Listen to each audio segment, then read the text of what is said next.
We spend at least a third of our life at work. In numbers, that's around 90,000 hours over a lifetime.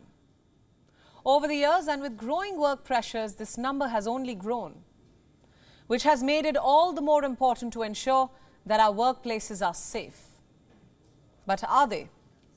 A survey by the International Labour Organization has found that 1 in 5 people experience psychological abuse and harassment at their workplace. That totals to 583 million victims of psychological abuse globally. This is a first of its kind global survey, and the results are chilling.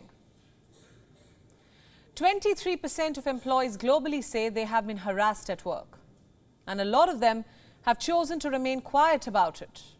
Why? They said they thought speaking up would be a waste of time. I don't know if you're watching us and can relate to this, but this happens very often.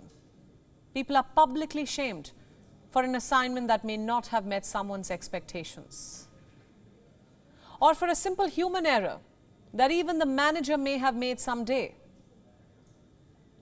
But when a junior staff makes the same silly mistake, she is insulted, ridiculed, berated, intimidated, made to feel almost worthless, sometimes even branded as worthless in that many words.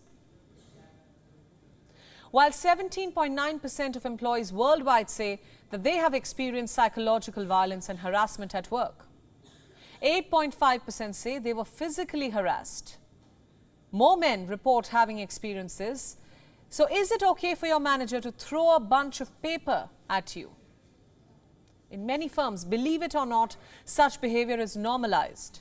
The victim is told things like this happen, that the manager is not a bad person, he or she is just angry. So double check your assignment next time. This is what the victim is told. What about the toll that such incidents take on employees? What happens at work affects a person's life outside the office as well. It definitely affects a person's mental health, her sense of self-worth. It also affects an employee's physical health. You see, workplace harassment can lead to high blood pressure, panic attacks, headaches, change in appetite, even ulcers. And guess what? Not just the victims of harassment, but even those who watch the trauma unfold, their colleagues, they suffer too. Studies show that victims of workplace bullying and those who witness it are more likely to receive a prescription for psychotropic medication. Just think about that. What is psychotropic medication? Antidepressants, tranquilizers, sleeping pills. The ILO survey says that young people, migrant workers, are most exposed to violence. It's time to put an end to this problem once and for all, to make workspaces safe for all of us. And I have to say this, the onus falls only on the employers. But why should you, the employer or the manager, care? I'll tell you why. A toxic work environment fosters absenteeism. A person who witnesses a colleague being harassed would always be afraid of being the next in line. He or she will avoid going to work altogether. He or she will take more leaves.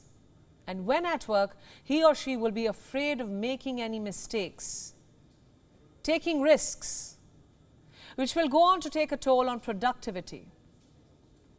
Moreover, harassment will also cost workplaces talent. People will leave. So it's the responsibility of employers and the human resources to free workplaces of harassment. It is their responsibility to set boundaries and clear red lines. It is their responsibility to confront managers with problematic behavior patterns and set deterrents, so that no one dares to treat a colleague with anything but respect. WION World is now available in your country. Download the app now and get all the news updates on the move.